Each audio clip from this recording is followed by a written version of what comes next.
Thank you, Mr. Chair. Given that a number of states have spoken about Palestine directly, we have prepared 3 replies, which we will read one after the other, and we kindly ask for your indulgence in that regard. We will first respond to Israel's statement.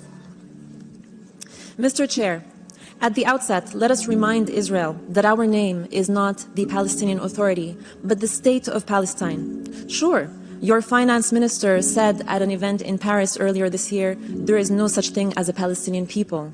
And your Prime Minister on the 24th of September held up a map at the General Assembly entitled The New Middle East, in which Palestine was deleted and replaced entirely with Israel. But if your government is annexationist and racist, this body is not, and we ask you to kindly adhere to UN protocol and nomenclature and to show respect to all stakeholders in this room. Let us also remind the Israeli delegate that the lack of rules of procedure for this meeting does not give carte blanche to lose all sense of decorum when speaking to interlocutors in this room. To the other states and civil society in the room, let me simplify Israel's statement for you. Other than throwing insults around and making grave, baseless accusations, Israel said something that should make all of you shudder. It effectively said, I can kill any and every person in Gaza. The 2.3 million people in Gaza are either terrorists or terrorist sympathizers or human shields, and are therefore legitimate targets. Every person, according to Israel, falls into one of these 3 categories: a child, a journalist, a doctor, a UN staff, a newborn baby in an incubator.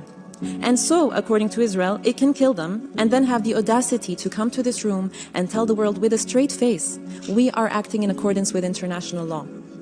The death of each of the over 11,350 people killed over the past month, be it children, journalists, UN staff, the sick, the elderly, according to Israel, was justified. Think about that for a moment and let it give you pause. Anyone espousing this warped logic has no shred of humanity, no sense of morality, and no knowledge of legality. But guess what? Your carpet explanation for carpet bombing will not fly.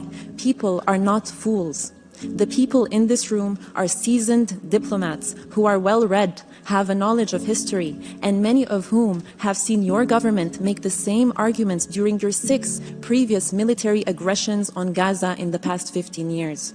They have seen you resort to collective punishment, targeting of Palestinian children, journalists, medical staff, aid workers before. They have seen you forcibly transfer our communities, colonize our lands, demolish our homes, and evict families from their own properties since the 7th of October and for the 75 years that preceded it. They have seen your state-sponsored disinformation campaign before. Again, not fools, don't insult our intelligence. By saying that it is acting in accordance with international law, Israel is effectively saying the UN Secretary General, the UN High Commissioner for Human Rights, the WHO, UNICEF, OCHA, UN Special Rapporteurs, the UN Independent Commission of Inquiry on the Situation, human rights organizations worldwide, disarmament NGOs worldwide, humanitarian NGOs worldwide, countless legal experts are all wrong. Everyone is lying about Israel violating international law, and we are asked instead to believe Israel, the state that is actually doing the indiscriminate killing. It is interesting that by saying even wars have rules, Israel quoted the very same UN Secretary General whose resignation it has called for because he dared to say that Israel has a history of occupying Palestinian land. The dissonance of hearing the Israeli representative talk about wars having rules as it commits genocide and breaches every rule in the book live on our TV screens is quite something. To Israel, we say, we see through your PR and disinformation. The whole world sees through your PR and disinformation. The millions of people filling the streets in every major capital of the world, calling you out for genocide, sees through your PR and disinformation. Perhaps you think that with your incendiary rhetoric, we will all forget the incitement, the declarations and acts of Israeli officials, the people you represent, to wipe out Gaza, to drop a nuclear bomb on the Palestinian people, to destroy the human animals and children of darkness. Perhaps you think that your constant intimidation and threatening language will make everyone overlook the fact that Israel is, as we speak, killing babies, youth, women, men, elderly, no one too small or too old or too sick to be spared its wrath. Perhaps you think that by cutting off telecommunications and imposing yet another blackout on Gaza, you can continue to commit genocide while avoiding the annoyance of people being able to use their phones and computers to report on it. Perhaps you think that as your trigger-happy soldiers continue to kill journalists, 41 so far, the highest number of journalists killed over a 4-week period than in any conflict in the last 3 decades, you think that no one will be left to expose your crimes. Perhaps you think that by trying to silence anyone who tries to speak about your crimes, the international law violations of a state, by calling them either anti-Semites or terror supporters, people will be silent.